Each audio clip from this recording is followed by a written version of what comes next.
Hi, there in Chicago, Mel here. The voice crying out from the wilderness of Malibu to lend that voice for your support and encouragement at your rally today. The Coalition for Canceled Priests. I mean, it's not hard to believe that there is now such a thing, as personally I know many priests who have been canceled.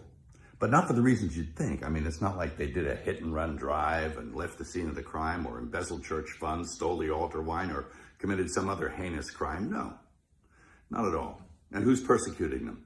Well, their own bishops. How's that? Yep.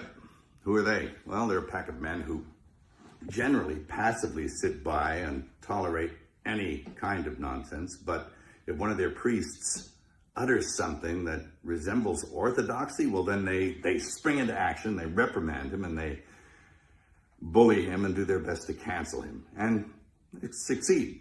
They drum him out of the service, off he goes. I'm really sorry about that.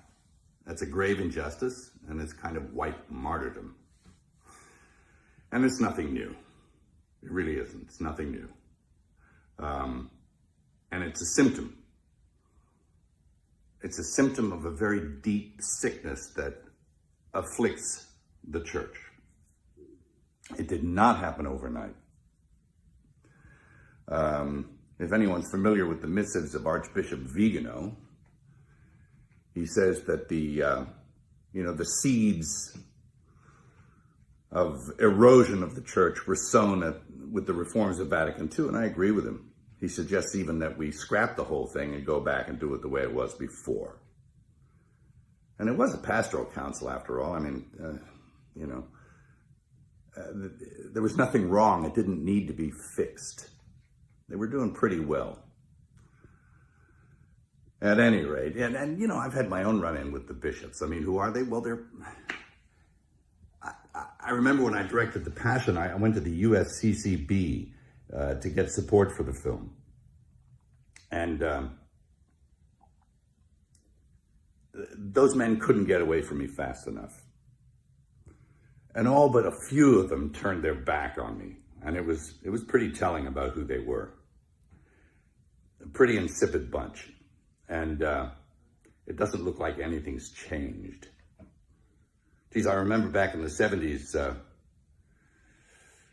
old priests, good priests, who were bullied and persecuted by their bishops. There was a rash of it back then also, and it was because they wanted to maintain what it was that they were ordained to do. They didn't want to go along with the new liturgy and the reforms of Vatican II, and so that they were really heavily leaned on. It was never abrogated, the old Mass, never, and it still hasn't been.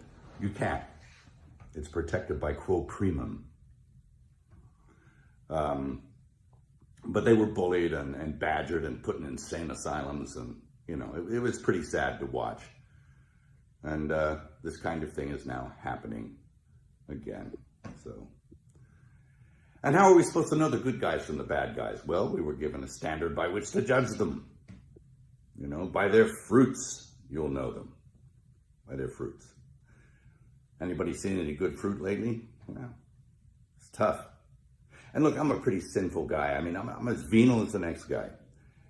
But I know the difference between a shepherd and a hireling. And I think that the vast majority of these bishops are just a bunch of hirelings, And my question is, who's hiring them? I don't think it's Jesus. Is it Francis? Who's hiring Francis? Is it Pachamama? I mean, I think you need to look at the whole institution.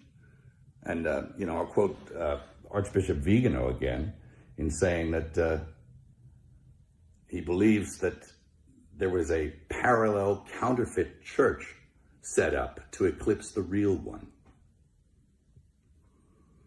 He's suggesting usurpation or an inside job. It seems that way. Anyway, of course, we know the gates of hell will not prevail against it. The victory is God's, not ours.